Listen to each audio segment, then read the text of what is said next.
was filming a movie. He was 67. NPR's Bob Mondello offers this remembrance. Few actors have ever been offered a better opening line for their star-making role. As far back as I can remember, I always wanted to be a gangster. Ray Liotta slamming the trunk shut on what we'd later learn was evidence of just how gangster he'd become.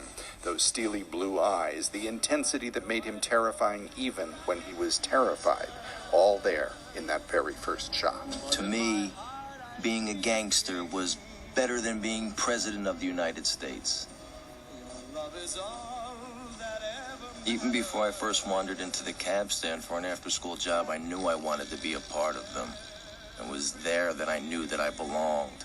Goodfellas made Liotta a star, but he'd been getting noticed for almost a decade at that point, first in television, then in Something Wild, where he played a vengeful husband. You gotta fight for a woman like this. I don't have to fight you, Ray. I'm gonna take Lulu, we're gonna waltz right out of here, and there's not a damn thing you can do.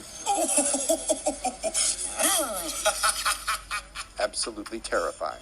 Then in Field of Dreams as the baseball legend Shoeless Joe Jackson. One right here, huh?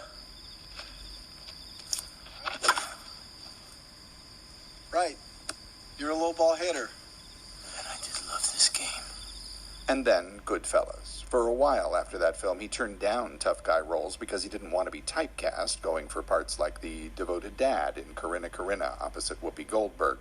But soon enough, he was playing ex-cons, rogue cops, and at one point a bribe-taking Justice Department official who shares a harrowingly memorable meal with Hannibal Lecter, not knowing it's his own flesh that's frying in the Silence of the Lambs sequel, Hannibal. That smells great. Yeah. Ray Liotta was by all accounts a nice guy, not at all like many of the parts he played, and with more than 100 roles to his credit, it would be hard to say he was ever in a career slump.